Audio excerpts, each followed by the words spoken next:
Hi అందరికీ, నేను మీ Jyotsna. Welcome back to our channel. ఈరోజు వీడియోలో కుకింగ్ అయితే కాదు. సో నేను ఆన్లైన్లో బిజినెస్ స్టార్ట్ చేశానని చెప్పాను కదా, దాని షాపింగ్ బ్లాగ్ అనమాట. ఒక చిన్న వీడియో తీశాను. సో నేనైతే మా ఊరు నుంచి స్టార్ట్ అయిపోయాను. ఇది వచ్చేసి మున్ననూరు అనమాట. మేము మొత్తం ఫారెస్ట్ ఏరియాలోనే ఉంటాము. మనకి రైట్ సైడ్ వెళ్తే అచ్చంపేట వస్తుంది, మనకి లెఫ్ట్ సైడ్ వెళ్తే శ్రీశైలం వస్తుంది అనమాట. ఇదంతా మనకి ఫారెస్ట్ ఏరియా. అండ్ ఇక్కడ ఒక పాయింట్ ఏంటి అంటే, ఇప్పుడు శ్రీశైలం వెళ్ళే వాళ్ళు మాత్రం ప్లాస్టిక్ ఎలాంటివి తీసుకెళ్ళరాదు. అక్కడ చాలా స్ట్రిక్ట్గా చెకింగ్ అవుతుంది. సో చాలామంది తెలియక వాటర్ బాటిల్స్, మన కుర్కురే ప్యాకెట్స్ అవన్నీ తీసుకెళ్తున్నారు. కానీ స్ట్రిక్ట్గా అక్కడ చెక్ చేసి వాళ్ళే తీసేసుకుంటున్నారు అనమాట. సో వెళ్ళే వాళ్ళు ఒకసారి చెక్ చేసుకోండి. ఇదంతా ఫారెస్ట్ ఏరియానే.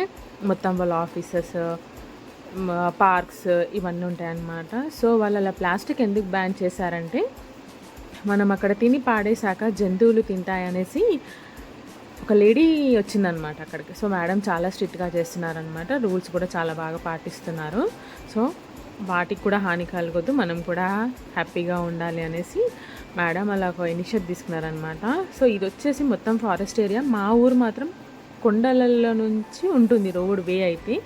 ఇప్పుడు మీకు అక్కడ కనిపిస్తున్న కొండలు ఉన్నాయి కదా, అక్కడ ఉమామహేశ్వరం టెంపుల్ ఉంటుంది. సో మీకు ఇక్కడ ఒక చిన్న లైన్ లాంటిది కనిపిస్తుంది, అది అచ్చంపేట రోడ్ అనమాట. సో నేను ఈ కొండల మధ్య నుంచి రోడ్లోంచి వెళ్ళాలి, కానీ చాలా పీస్ఫుల్గా ఉంటుంది వే మాత్రం. సో నేను మా హస్బెండ్ కలిసి జర్నీ స్టార్ట్ చేశామన్నమాట. పికిల్స్ బిజినెస్ కాదా, సో దానికి కావాల్సిన ఐటమ్ మొత్తం తీసుకురావడానికి కోసమని స్టార్ట్ అయ్యాము.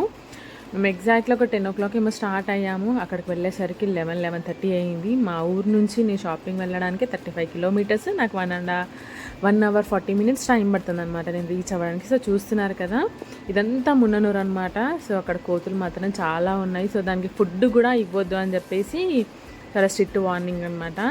సో వాటిని చూస్తే చాలా బాధ వేస్తుంది, దానికి ఫుడ్ లేదు కదా అనేసి. సో ఇదంతా ఫారెస్ట్ ఏరియానే.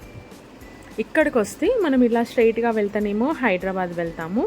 ఇక్కడ మనం లెఫ్ట్ సైడ్ టర్న్ తీసుకుంటే మాత్రం అచ్చంపేట వెళ్తాం. సో చూస్తున్నారు కదా, టైగర్ బొమ్మలు కూడా వచ్చాయి. సో ఈ వే మాత్రం చాలా చాలా బాగుంటుంది, వ్యూ కూడా బాగుంటుంది. సో ఎవరైనా వచ్చిన వాళ్ళు విజిట్ చేస్తే చాలా బాగుంటుంది. శ్రీశైలం వచ్చిన వాళ్ళు కంపల్సరీ ఉమామహేశ్వరం కూడా వెళ్ళాలి. అక్కడ ఉమామహేశ్వరం కూడా చాలా పీస్ఫుల్గా ఉంటుంది. ఇప్పుడు ఈ గుట్టలు నేను ఏవైతే చూపిస్తున్నానో అది మొత్తం కనిపిస్తుంది అనమాట మనకి. సో మన ఛానల్ ఎవరైనా కొత్తగా చూస్తున్న వాళ్ళైతే ప్లీజ్ డూ సబ్స్క్రైబ్. అలానే నా ఆన్లైన్ బిజినెస్ కూడా సపోర్ట్ చేయండి. సో ఈ కమాండ్ కనిపిస్తుంది కదా, ఇక్కడ లోపల నుంచి మనం ఉమామహేశ్వరం వెళ్ళాలి. సో ఫైనలీ మనమైతే అచ్చంపేటకి వచ్చేసాము. సో రైట్ సైడ్ వెళ్తే హైదరాబాద్ వెళ్తాము, ఇలా స్ట్రైట్గా వెళ్తే అచ్చంపేట అనమాట. సో మీరు అనుకోవచ్చు ఇంత కాస్ట్ పెడుతుంది ఏంటి అనేసి. కాస్ట్ వెనకాల ఎంత కష్టం ఉంటుందో ఒకసారి అది కూడా ఆలోచించండి. సో ప్రతి చిన్న బిజినెస్కైనా మనకు ఏదో తోచినంత మనము వాళ్ళకి సపోర్ట్ చేస్తే వాళ్ళకు కూడా కొంచెం మోటివేషన్లా ఉంటుంది. సో నేను మార్నింగ్ 10 o'clock అలా స్టార్ట్ అయితే ఇంటికి రిటర్న్ వచ్చేసరికి 5 అయ్యింది. సో ఇదంతా షాపింగ్ ఏరియా అనమాట. మనకి రైట్ సైడ్లో వెహికల్ కనిపిస్తుంది కదా, అక్కడ సైడ్ చూస్తే మొత్తం మనకి వెజిటేబుల్స్ అవన్నీ మార్కెట్ అనమాట. ఇగో ఇక్కడ జీప్ కనిపిస్తుంది కదా, అక్కడ సైడ్. సో ముందర వచ్చేసి ఇది గవర్నమెంట్ హాస్పిటల్, కొత్తగా కన్స్ట్రక్షన్ చేశారు. సో ఫెసిలిటీస్ కూడా అన్నీ బాగున్నాయి, డాక్టర్స్ కూడా అవైలబుల్ ఉంటారు, అన్నీ చాలా బాగుంటాయి. సో షాపింగ్ స్టార్ట్ చేశాను అనమాట. ఫస్ట్ స్టీల్ సామాన్ షాప్కి వెళ్ళాను. అక్కడ ప్రతి ఒక్క ఐటమ్ ఉంటుంది, A to Z షాప్ అని చెప్పేసి ప్రతి ఒక్క ఐటమ్ మనకు అవైలబుల్ ఉంటుంది. మనం వేరే షాప్కి వెళ్ళే పనే ఉండదు అసలు అనమాట.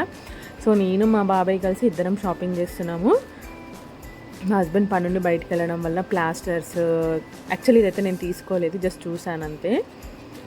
ప్రతి ఒక్కటి మనకి ఏమేమైతే అవసరం ఉన్నాయో అవన్నీ తెచ్చుకున్నాను. ఎందుకంటే నేను ఉండేది లాంగ్ కదా, ఏది కావాలన్నా మళ్ళీ 35 kilometers వెళ్ళాలని చెప్పేసి ఒక పేపర్ పైన రాసుకొని నాకు ఏమేమి కావాలో అన్నీ తీసుకొని వచ్చాను. ఎందుకంటే టేస్ట్లో మాత్రం ఎక్కడ తగ్గొద్దు కదా. ఈవెన్ ప్రతి ఒక్క మసాలా కూడా తీసుకొని వచ్చాను. సో ఈ నైఫ్ది కాస్ట్ ఎంత ఉంటుందో నా కామెంట్ సెక్షన్లో కమెంట్ చేయండి. యాక్చువల్లీ చైర్ తీసుకోవాలని అనుకున్నాను బాబు కోసం, కానీ బాబాయ్ ఉండి వద్దు చూసినా గట్టిగా ఉంటుంది కదా, బాబుకి ఇబ్బంది అవుతుంది. సో నెక్స్ట్ మా హస్బెండ్ వచ్చాడు, అల్లం వెల్లుల్లి తీసుకున్నాం అనమాట. అది తీసుకొని ప్యాకింగ్ చేసుకొని ఇంకో ప్లేస్కి వెళ్ళాము. సో ఆ క్లిప్స్ అన్ని మిస్ అయిపోయి ఇంటికి వచ్చాక నేను చూపిస్తున్నాను ఏమేమి తీసుకున్నాను. జాడీలు తీసుకున్నాను, 15 liters ఆయిల్ తీసుకున్నాను, సీలింగ్ మిషన్ తీసుకున్నాను మనం ప్యాకింగ్ చేశాక బ్యాగ్స్ హీట్ చేయడానికి. సో ఇవి వచ్చేసి ఇంకా దానికి మన ప్యాకింగ్ అవసరం పడే ఐటమ్స్ మొత్తం అనమాట. నాకు ఈ చిన్న చిన్న జార్స్ బాగా కనిపించాయని చెప్పి తీసుకున్నాను. ఇవి వచ్చేసి మనకి ప్యాకింగ్ కవర్స్, పిక్కిల్ చేశాక ప్యాకింగ్ చేయాలి కదా. సో ఇంకో కవర్లో వచ్చేసి మొత్తం మసాలా ఐటమ్స్ మాట. సో ఆ మసాలా ఐటమ్స్ మొత్తం మిక్సీ పట్టి రెడీగా పెట్టుకోవాలి. So thank you for watching our video. Have a good day. Bye bye.